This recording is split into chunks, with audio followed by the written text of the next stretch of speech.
मान्यवर, अभी एक फैशन हो गया है, आम्बेडकर आम्बेडकर आम्बेडकर आम्बेडकर आम्बेडकर आम्बेडकर। इतना नाम अगर भगवान का लेते तो 7 जन्मों तक स्वर्ग मिल जाता।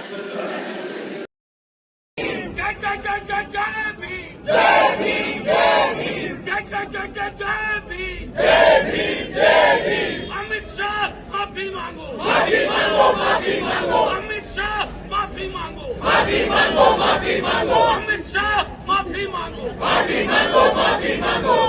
अमित शाह माफी मांगो, माफी मांगो, माफी मांगो। अमित शाह माफी मांगो, माफी मांगो, माफी मांगो। बहुत सारे गरीब, शोषित, वंचित, पीड़ित लोगों के लिए बाबा साहब भीमराव अंबेडकर जी भगवान रहे हैं और आज भी घर घर गांव-गांव उनको पूजा जाता है। उनका सम्मान ये है कि उन्होंने हक और सम्मान से जीने का रास्ता संविधान के माध्यम से तमाम गरीब, शोषित, वंचित लोगों को दिया है। पीडीए की लड़ाई में बीजेपी के लोग घबराए हुए हैं और इसी वजह से समय समय पे उनके मुंह से या उनकी तरफ से इस तरह का भाषा व्यवहार आता है। न केवल लोकसभा में भाषा इस तरह की इस्तेमाल हो रही है, बल्कि विधानसभा और विधान परिषद अगर आप उत्तर प्रदेश की देखेंगे तो इसी तरह का व्यवहार भारतीय जनता पार्टी के लोगों का है। उसी का परिणाम है कि आज विधानसभा भी नहीं चल पा रही है। वहाँ पर विधायकों को बाहर निकाला गया मार्शल के थ्रू, विधायक वेल में बैठे हुए हैं। सरकार तमाम सवालों का जवाब नहीं दे पा रही है, इसीलिए उन सवालों से बचना चाहती है सरकार। नहीं, बयान आप पूरा बयान सुनिए ना। अशोभनीय, अश्लील किस्म का बयान है कि जितना तुम अंबेडकर करते हो उतना भगवान का नाम लिया होता तो स्वर्ग मिल जाता। नहीं चाहिए स्वर्ग भाई। इस धरती को स्वर्ग बनाएंगे, समता मूलक समाज की स्थापना हो, ये अंबेडकर साहब की सोच थी। लेकिन उस सोच से मीलों दूर है। तो वो जो संघ का विधान अंदर है ना, वो जुबान पे आ गया, दिल की बात जुबान पे आई। माफी तो मांगनी पड़ेगी पूरे देश से, सदन से। अमित शाह ने बाबा साहब भीमराव अंबेडकर का घोर अपमान किया है और ये अपमान ये देश नहीं सहेगा, क्योंकि इस देश के हर व्यक्ति को बराबरी का दर्जा बाबा साहब के संविधान ने दिया है और बीजेपी जानती है कि नुकसान बड़ा होगा और इसीलिए पूरे सिस्टम को एक्टिव किया गया है जिससे खामियाजा कम किया जा सके। सारे निकम्मे मंत्री, सांसद काम पर लगे हुए हैं। अपमान इतना बड़ा हुआ है बाबा साहब का कि खुद नरेंद्र मोदी को ट्वीट करके ध्यान भटकाने का विफल प्रयास भी करना पड़ रहा है। चरण चुंबक मीडिया तो खैर एक्टिव है ही, उनके पास व्हाट्सएप का फर्रा जो आ गया है पीएमओ के चपरासी का। और अगर विश्वास नहीं होता है तो मोदी जी का ट्वीट जाकर देखिएगा और देखिएगा कौन लोग उसको कोट ट्वीट कर रहे हैं, जवाब आपको खुद मिल जाएगा। लेकिन इन लोगों को यह समझ नहीं है कि अगर नरेंद्र मोदी को ट्वीट करना पड़ रहा है तो सोचिएगा कि नुकसान कितना बड़ा होगा। खैर, ये जो भी कर लें उससे बात बनने वाली नहीं है, क्योंकि ये झूठ को पंख लगाकर फैलाने का मुद्दा नहीं है। ये बाबा साहब का तिरस्कार है।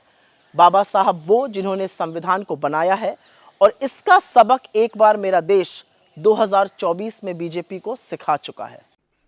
कल हमारे अमित शाह जी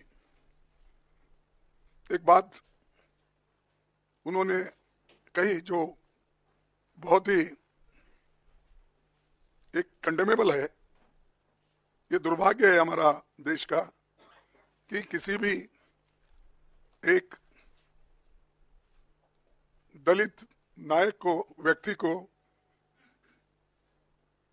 जो पूजनीय है सबके लिए, चाहे दलित होने दो चाहे इस देश के कोई भी नागरिक हो, उनको इंसल्ट करने की, उनको उनके बारे में टॉन्ट मारने की और अपोजिशन पार्टी के तरफ देखकर वो कहने का कि रोज उठ के आप क्या लगाए हो, डॉक्टर अंबेडकर अंबेडकर अंबेडकर अंबेडकर अंबेडकर।